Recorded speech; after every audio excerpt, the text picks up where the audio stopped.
Time to do some cleaning up of seams. So I've put the fuselage halves together on both of them. This is the 1A, as you can tell, with this without the cutout. And yeah, the fit's pretty good. There's really only, I think there was one spot on the seam there. Excuse my dirty fingers. I've been doing some gardening. There's one spot there. I need to probably use some filler, but as I'll show you on the birdcage, so that's the birdcage fuselage with the cutout, no filler. And although you can see an artifact of a seam there, there's actually, it's all gone. So it's finished. I can put that onto the wing, but I'll explain my process here, and it starts with the way I glue things together. So if this is a bit of sucking eggs for some of you, I apologize in advance, but this is how I do things. So when I put large pieces together that I know it's going to result in a seam that needs fixing, I don't just slather the glue on, put a couple of clamps on and walk away. I do it a little bit more judiciously. So what I do, and I wish I had a piece here to show you, but I don't. I forgot to turn the camera on when I did this. Okay, so when you get the fuselage halves, what I do is I'll run a bead of the Tamiya extra thin on one side. Okay, I'll put it aside for 30 seconds. I'll grab the other one, the other half, I'll put them together, and then wait a little bit, and then you can feel its stickiness. You can feel the welding going on because the extra thin, the active ingredient in this stuff, I can't remember what it is. You'll probably tell me in the comments below. It literally welds the parts together. And then what I do is I go along and I squeeze a living, what, out of that seam. I put a lot of pressure until I get a squirting up of a little bead of melted plastic. And I just go along, and sometimes I might need to apply just a little bit more glue, not too much, don't flood it, just a little bit. Get the fuselage halves together and give it a good squeeze, get those biceps going, okay, and squeeze it. And what you end up with is, and I might have a small amount here if I run my fingers over it, that's not a seam, that's the raised weld bead you basically made there, okay? And then once I've checked it all over, and I might need to apply, and sometimes in the cases of, it's really handy if you've got an undercut there, what am I saying there? Where you can put the glue underneath the seam, I actually run a bead underneath. Okay, and that for some reason results in a really nice seam, and I'd never get a ghost seam afterwards. So that's my process. I do that, put it aside, let it dry up for a day, or at least an afternoon or so, and then I get into the seam cleanup. So I'll just show you my process and all the tools I've got here. This is how I do my seam cleanup. I start with this handy little thing. I love this thing. This is from SMS. Have I got their packaging? Yes, I do. Here we go. SMS upside down as Jane ceramic scraper. This is not a blade. Well, it is a blade. It's shaped like a blade. And this is really used for cleaning up sprue nubs, cut-off points, or mold seams. And so if you've got an airfix kit, you need one of these, and it just scrapes off, and all you do is just scrape. It's safe against your finger. Okay, and you just scrape that mold seam off. It's perfect for doing this. And so what I do is I get in here and I'll see if I can zoom in. And I should be wearing my loop because my eyesight's just gone rubbish. Now I just line it up and I get the tip and I'm just scraping off that plastic. And I use the edge of my fingernail to check if I've actually taken it all off. And we're almost there at the front. So I don't want to take too much off because I don't want to create a square profile, do I? But it doesn't take off much, and I'm not using a lot of pressure. And yeah, that's almost all gone. Let's move it on here. Can you actually see that? I hope so. Okay. And again, I always do this. I mean, I'm creating scratches there. I would do this under a loop under this thing. Okay. Oops. My magnifier, my eyesight's really gone bad in the recent year or so. I can't. I've got custom model glasses made for me, but they need more power, so I need to go see my optometrist, who just happens to be my wife, and see if she can make me some new glasses. So anyway, that's the process. I'll zoom out and I'll just explain what I do next. So the next process is obviously sanding. I like to use these little skinny sticks. For years I used a variety of different things, but I found that these skinny sticks do the thing. The trick with them, this one I'm using, this is the heaviest gauge possible, but I use the second one down, the fairly medium one. The trick with this is don't use any pressure. So I'll just go on the underside, and I have started there. You can see a little bit of, I've taken the ridge off, and all I do is at an angle, okay, I just start to get onto that seam until I start to see evidence that it's starting to go. So I might use a little bit of circular motion there. I'll tighten up again, because what's the point of showing you this if I'm not zoomed in? Okay, so what I'll do is I'll just do, and again I wish I had my bloody loop on, maybe I can put it on in a second. But I'm doing very, very tiny little circular motion, and I'm using no pressure. I'm not pushing down at all. I'm just giving a little bit like that. And yeah, this is going to cause scratches in your plastic, but you know, get over it. You could tape up the sides of that if you wanted to, but you know, it only takes a second. And no, I don't understand why that white paint mark is there. I don't remember using white paint on anything. Might have been my son. My son's been coming down my office and stealing tools and things to use on his own stuff. I shouldn't really get up him for that. So I'll do that properly, but there you can see what we're doing with this stage is you're trying to get rid of all problems. So you're not, you know, the trick that a fault that people fall into is they too quickly go through all the sanding sticks. You've got to start rough and get it down so that there's no protuberances, there's nothing there. I mean, I can see, this is another thing why I got long fingernails, not just for playing guitar, but if you drag it across the seam, if you can feel anything there, get into it with the medium stuff. Don't try to sit there for hours with a slow one. But again, no pressure, I'm just doing it like that. And then, if I zoom out, sound effects are free. If I zoom out, I then use my soft, so I use this one first and then a fairly smooth one. I might use one of these ultimate ones. These are, that's a very soft one. And then I'll use my little polisher just to see where I'm at. That's basically a sanding process. And if you use that Tamiya thin trick, yeah, there's not much that you have to do to get rid of these seams. The next process are these three tools. Okay, so you can do it. You can actually start to use these things, and sometimes I start to use my punch set before I get into any decent sanding. In fact, you could use this right at the start. It's up to you. But this is just a what do you call that? A punch, yeah, with a very sharp tip there. And when we've got things like rivets, so around this fuel hatch here, okay, what I do is before I start getting into it, and I might remove detail, is I'll go around and I'll just deepen those little rivet holes there, and also across this hatch here, so just towards the center, because you're probably going to remove a bit of that. So I do that, and then the next stage, scribing tool. I like to use this little tiny trumpeter one. It's cheap and nasty, does the job. Again, you could actually deepen these lines before you get started, and because I don't have to do much filling here, I shouldn't have to tape off it or anything, but again, I'll do this under a loop. And sometimes I like to use the back edge and just sort of let it glide over like that and create its own little... Can't believe I'm doing this without a loop on, because normally I do this on high magnification, but whatever. Yeah, so there won't be too many to do there. Going around corners, again, I use the straight edge. And why have I got yellow paint on my...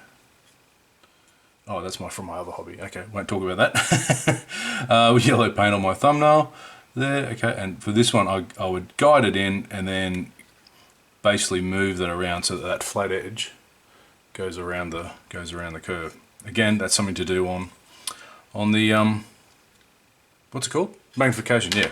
Sorry, I'm running out of mojo. Another way to do it is, excuse my broken one. I have to replace this. This is a JLC micro saw, and these are really good for replacing panel lines. You can use it either in the handle or without, and because you can put your thumb and forefinger between the saw blade there, you can really get in there and control it. I find these are really good for going around corners. And yeah, so that's basically about it. So I'm going to finish cleaning this one up. I'll see if I can zoom in. I'll get the birdcage one. So we'll just have a look at this. I think I can see that okay. So you can see there's an artifact there of where it's been welded together, but yep, no filler. That's all done. Okay. And then on the spine, it's all done, and on the belly. So yeah, so next stage is I'll finish. I mean, don't have to worry about that one because it gets covered up by the wing root. So next stage, hello. Next stage I'll do, finish this one. It won't take too long, but I think I will have to use a little bit of filler, and the filler of choice, which I haven't brought out here, let me just get that out, is Bondo Glazing Spot Putty. It's a lacquer based one, and it dries super quick. You can use the Tamiya putty if you want. It takes a little bit longer to dry, and it sometimes breaks down. Not breaks down, what am I talking about? Shrinks. And then the other one is sprue goo, but I rarely use sprue goo, mainly because I'm lazy. I choose kits that have good fit. No, sprue goo is good.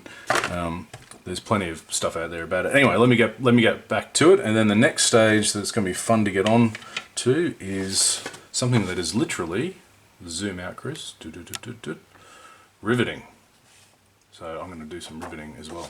All right, let's get to it. Riveting. Let's do some riveting. On one of these, on the 1A, I'm going to, I'm going to rivet the wing, add some rivets to the wing and the fuselage. So I'll just show you my process. I've already started here on the flaps. So basically, you've got to find a printout of the rivet plan. You can find these online. I've got lots of files on the Corsair, and it gives all the patterns there on up top side and bottom side, so it's all there, and on the side of the fuselage. After that, sharp pencil, metal rule with some good markings there, and of course we're going to need a riveter. So I'm going to use Rosie the riveter. I'm going to use a 0.6 for the 148 scale. I think that'll be the right size. Now, so what I'm going to do, what I've done I should say, is these aren't exactly to scale, but they're close, and yeah, it's for an F4U4. They're pretty much the same, but I'm not going to go into a full-on rivet counting, as it were. But what I've done, I'll just zoom in here, is... You can see what I've done there. I've already marked with the pencil and the steel rule on the flap and the aileron there, where I'm going to put those rivet lines. So I'll try to do this on camera. Put my loop on.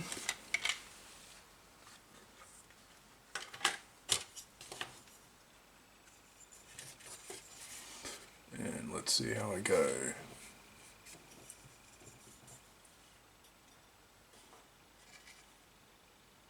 So there we are. Nice lines of rivets. Oh, I've missed some there. I'll go back and do the verticals. Okay, and there they are there. So basically we'll widen up. I need to go around the whole wing, top and bottom side, and line them all in and do it all. It's tedious, but it's pretty easy to do after a while. So I just put on a good album on Spotify and just get to it. So the riveting's all done. I've now completed the fuselage and the wings, and hopefully you can see the lights catching it there. I've done all the way around. I've also got these lines of horizontal rivets there just below the cockpit sill. I've also done the stabilizers, haven't cut them off the sprue yet, so I'll have to take them off.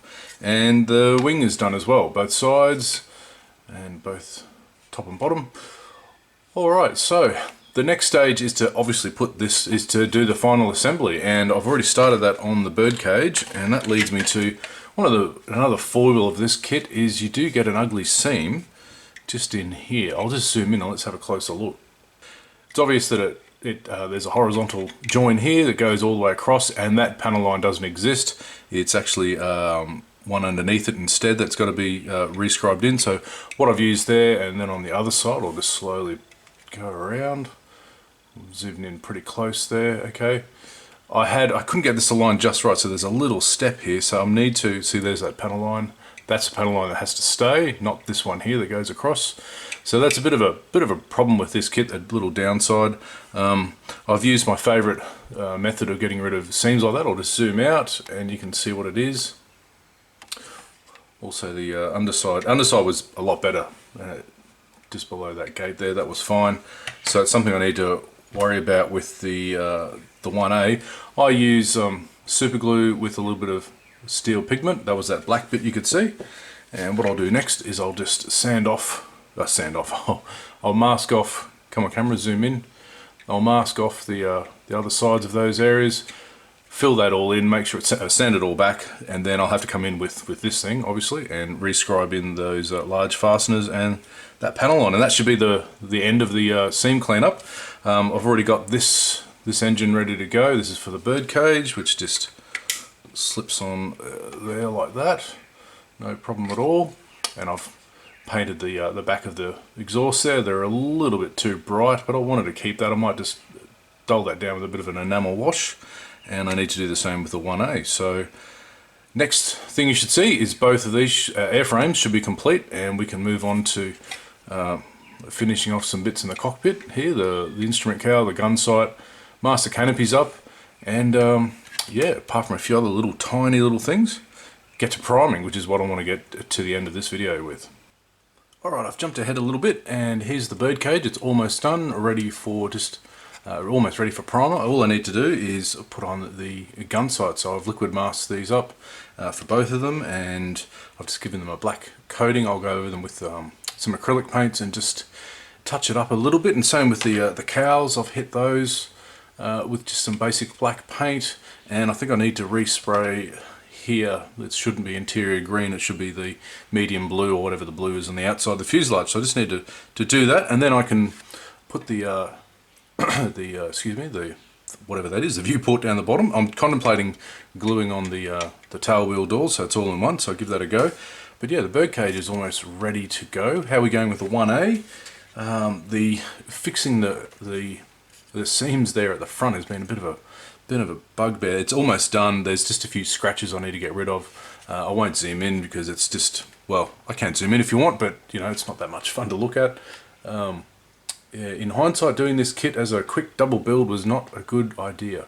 Because I don't know why, it just took me a while. And also I had to sort of get that seam there. I'm still not 100% happy with. On the real thing, I'll see if I can put a photo up. My good friend Fancherello, he sent me a photo that he got from the masterful French artist Romain Hugo. I hope I'm pronouncing your name correct, Romain. I hope I am.